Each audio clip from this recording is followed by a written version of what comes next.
Hello everyone, मेरा नाम अन्विता वर्मा है and welcome to the accidental runners world. आज मैं आपके साथ शेयर करूंगी मेरे फर्स्ट एवर मैराथन के बारे में। चलिए शुरू करते हैं। हुआ कुछ यूँ कि एक दिन ऑफिस से घर आते वक्त मैं बस में बैठी थी और मेरी नज़र पड़ी एक बैनर पे जिस पे लिखा था एसबीआई ग्रीन मैराथन। मैराथन, शायद वो वर्ड मैंने पहली बार लाइफ में सुना था, बट ठीक था। एसबीआई ग्रीन मैराथन, उसके नीचे लिखा था इवेंट का डेट जो था 10 मार्च 2019 एंड उसके नीचे लिखा था race category 21 kilometre, 10 kilometre and 5 kilometre fun run. और उस बैनर का सबसे अट्रैक्टिंग पार्ट था कि ये इवेंट में पार्टिसिपेट करना इज़ फ्री ऑफ कॉस्ट। मतलब कि एसबीआई ग्रीन मैराथन 2019 में जो था वो फ्री ऑफ कॉस्ट था। पटना में गांधी मैदान में एक रनिंग इवेंट हो रहा है जो फ्री ऑफ कॉस्ट है, आपको सिर्फ रजिस्ट्रेशन करना है एंड जाके पार्टिसिपेट करना है। मुझे तो बहुत अच्छा लगा, एक्साइटिंग लगा। फिर मैंने अपने कलीग को इस बारे में बताया एंड वो भी एग्री हो गई। हमने रजिस्ट्रेशन कर लिया। जब मैं रजिस्ट्रेशन की तब मैंने मैराथन के बारे में थोड़ा बहुत गूगल किया, तो मुझे पता चला कि एक ये रनिंग इवेंट होता है, लॉन्ग डिस्टेंस रनिंग होती है जिसमें फुल मैराथन होता है जो आपका 42.2 किलोमीटर्स का होता है, हाफ मैराथन एंड 10 किलोमीटर्स, ऐसे इवेंट्स होते हैं।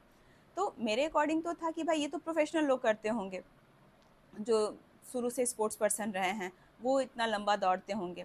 आम आदमी बहुत दौड़ेगा तो 5-10 दौड़ जाएगा, और अपन तो आम आदमी हैं तो अपन 5 किलोमीटर में रजिस्ट्रेशन किए। फिर आया अपना इवेंट डे। इवेंट के पहले एक दिन एक्सपो लगा था जहाँ पे आपको टी शर्ट और बिब मिलना था, बट मैं नहीं जा पाई थी। मेरी दोस्त ने मेरा कलेक्ट कर लिया था बिब वगैरह। इवेंट का दिन था, सुबह 6 बजे से हमारा फ्लैग ऑफ होना था, 5 बजे रिपोर्टिंग टाइम था। और 21 और 10 किलोमीटर्स वालों का तो पहले ही फ्लैग ऑफ हो रखा था। जब मैं गई तो मैंने रास्ते में देखा 21 और 10 किलोमीटर्स वालों को भागते हुए। उसमें मिड एज के लोग थे, यंग थे, सीनियर्स भी थे। मेरे अकॉर्डिंग तो भाई ये तो प्रोफेशनल लोग होने चाहिए, बट वो लोग दौड़ते हुए आम आदमी थे। फिर कहीं ना कहीं ये चीज़ मुझे सरप्राइज़ किया और मुझे कॉन्फिडेंस भी दिया कि भाई इस एज के लोग इतना दौड़ सकते हैं, तब तो मैं 5 किलोमीटर में आग ही लगा दूंगी। फिर इसी एकदम हाई कॉन्फिडेंस के साथ मैं पहुंची वार्म अप जोन में, जहाँ गांधी मैदान में जहाँ इकट्ठा होना था। वहाँ मस्त स्टेज वगैरह लगा था, लाइट वाइट्स लगी थी। सुबह सुबह 5 बजे क्या धूम धड़ाका वाला गाना बज रहा था, क्या मज़ा आ रहा था। मस्त बोलते ना, एक बहुत ही अच्छा एनर्जेटिक माहौल था। फिर शुरू हुआ जुम्बा। मस्त वार्म अप के लिए गाना बजा के मस्त अच्छे अच्छे स्टेप्स कराए जा रहे थे, और वो करने में मेरे को बहुत मज़ा आया। अपन जुम्बा किए, उसके बाद थोड़ा बहुत वार्म अप एक्सरसाइज वो लोग कराएं, वो किया एंड स्टार्ट लाइन पे पहुँचे। स्टार्ट लाइन पे भी अच्छी खासी भीड़ थी। बहुत सारे यंग एज के लोग थे, उसके अलावा सीनियर्स थे, छोटे बच्चे थे, लेडीज़ थी। मैं तो इतना ऐसा शॉक हो गई थी कि भाई सुबह सुबह 5, 5:30 बजे भी एक दुनिया है जहाँ लोग इतने अच्छे से तैयार होके इतने एनर्जेटिक वे में आते हैं, रेडी होते हैं और किसी इवेंट में पार्टिसिपेट करने के लिए इतने एक्साइटेड भी होते हैं। मतलब छोटे छोटे बच्चे हैं, वो सुबह 5 बजे टी शर्ट और बिब पहन के रेडी हैं और एक्साइटेड हैं दौड़ने के लिए। तो ये सब मेरे लिए बहुत, बोलते हैं ना, सरप्राइजिंग था। जहाँ स्टार्ट लाइन था उसके बगल में एक स्टेज था, वहाँ से हमारा फ्लैग ऑफ हुआ।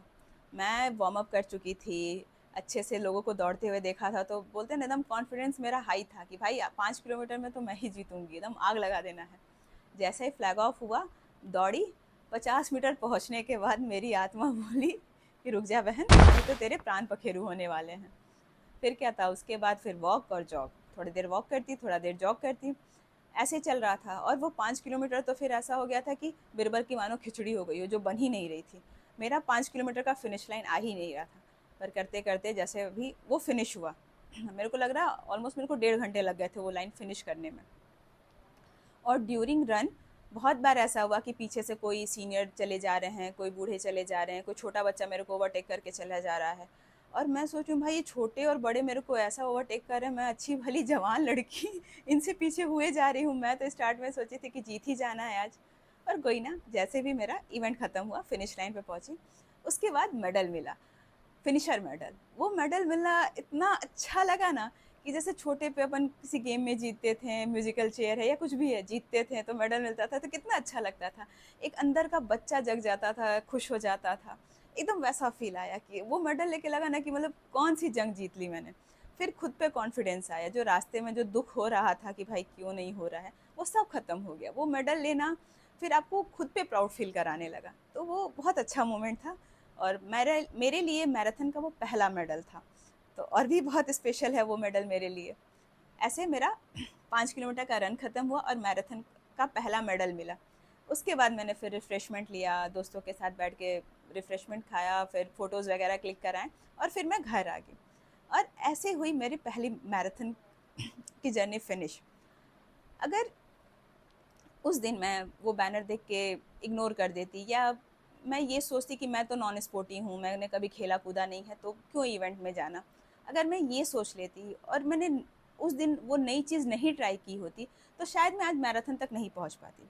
वो एक दिन पहली बार मैराथन के इवेंट में जाना, मैराथन के बारे में जानना, आज मुझे एक फुल मैराथन करने तक एलिजिबल बनाया है। आज मैं फुल मैराथन करती हूँ। तो मैं आपसे यही कहना चाहूँगी कि लाइफ में जब भी मौका मिले, नई चीज़ ज़रूर ट्राई करिएगा।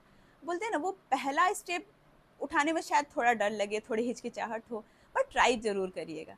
कुछ हो चाहे ना हो, एक बहुत अच्छा एक्सपीरियंस मिलेगा आपको। तो इसीलिए लाइफ में जब भी मौका मिले, नई चीज़ें ज़रूर ट्राई करिएगा। एंड इसी के साथ मिलते हैं नेक्स्ट वीडियो में। Don't forget to like, share and subscribe. Bye.